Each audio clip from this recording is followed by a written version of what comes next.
Assalamualaikum, aku Sopi. Malam ini aku nak minta kawan-kawan rakyat Malaysia yang dapat tengok video ini buka minda. Apa nak jadi dengan negara kita ni?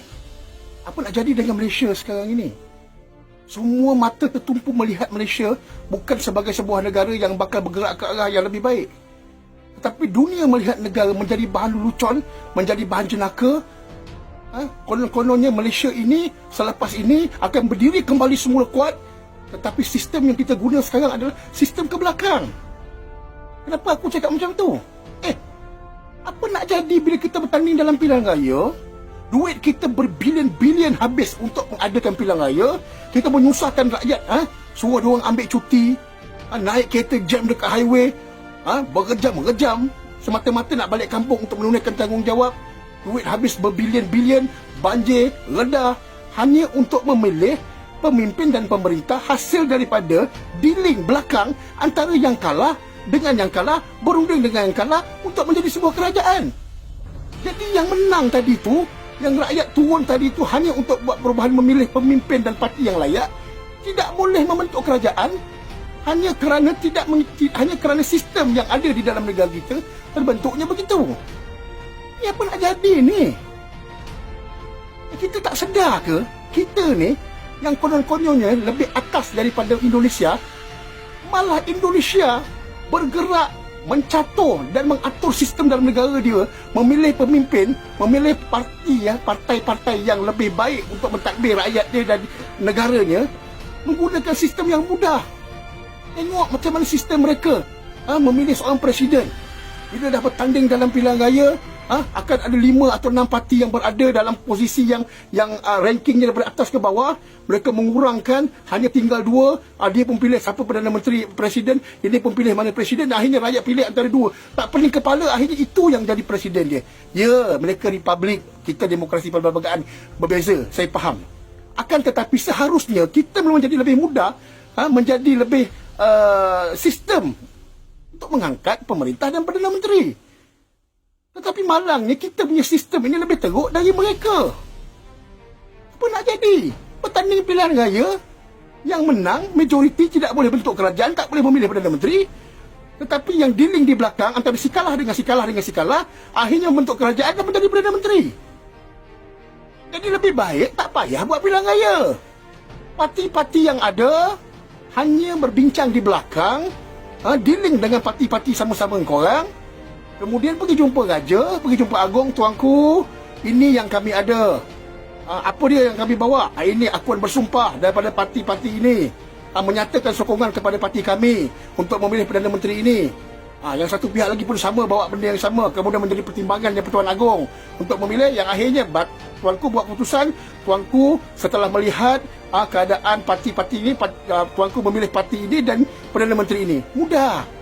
Tak payah bebankan rakyat untuk turun menunaikan tanggungjawab. Berbilion-bilion duit rakyat habis dengan tenaga bergaduh dekat bawah, baling-baling kursi, bakar bendera pun kita bergaduh kat bawah. Akhirnya yang naik Perdana Menteri adalah orang yang bukan selayaknya. Come on rakyat Malaysia, bebaslah daripada kebodohan. Jangan lagi terikat dengan sentimen politik perkauman yang sempit dan juga sentimen-sentimen agama. Bukan kita tidak meraihkan cara pentadbiran yang Islamik, tidak. Aku nak beritahu, kami di dalam Pakatan Harapan majoriti Islam. Kami faham syariat agama. Kami tahu bagaimana agama yang diajar oleh baginda Rasulullah SAW itu berjalan. Kita faham. Jangan kalian menghukum kami dalam Pakatan Harapan seolah kami ni murtad dan kafir. Tolong. Setiap kali pilihan raya kami terpaksa berhadapan dengan mempertolkan persepsi rakyat tentang parti DAP. Saya nak beritahu. Saya nak bagi rakyat yang termakan dengan hasutan dan kempen politik murah tentang DAP ni. Raja kita, agung kita adalah orang Melayu Islam. Dalam perlembagaan Perdana Menteri kita mestilah orang Islam.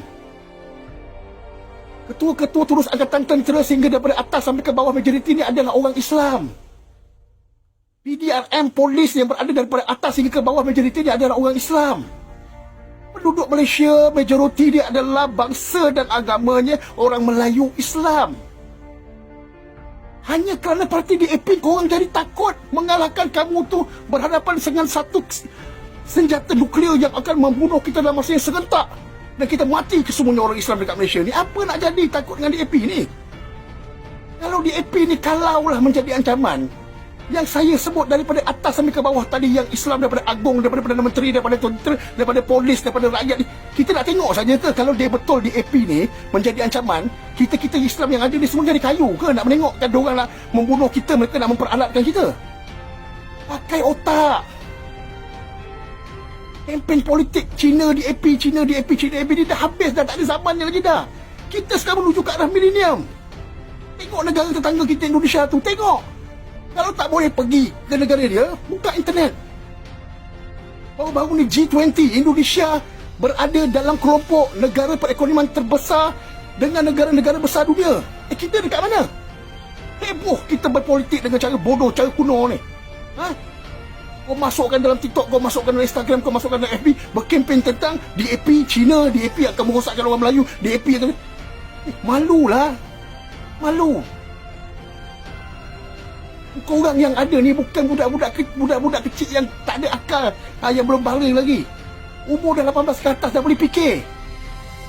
Apa yang keluar yang terjemahkan kepada korang itu hadam. Apa nak jadi ni pilihan gaya ni, yang menang membentuk, yang ada majoriti tak boleh bentuk kerajaan dan tak boleh memilih Perdana Menteri, tetapi orang-orang yang kalah, parti-parti yang kalah, dealing di belakang, akhirnya boleh bentuk jadi kerajaan. Buang masa kita buat pilihan gaya ni.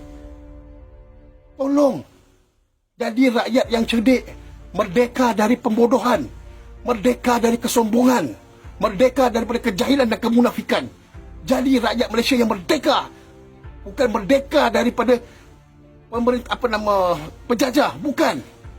Merdeka dari segi minda kita, daripada tertutup rapat di dalam kelompok tempurung yang tak boleh berkembang menjadi rakyat yang bodoh, yang dihasutkan terus dengan doktrin-doktrin yang akhirnya merosakkan sistem otak kita dan keturunan cucu anak kita.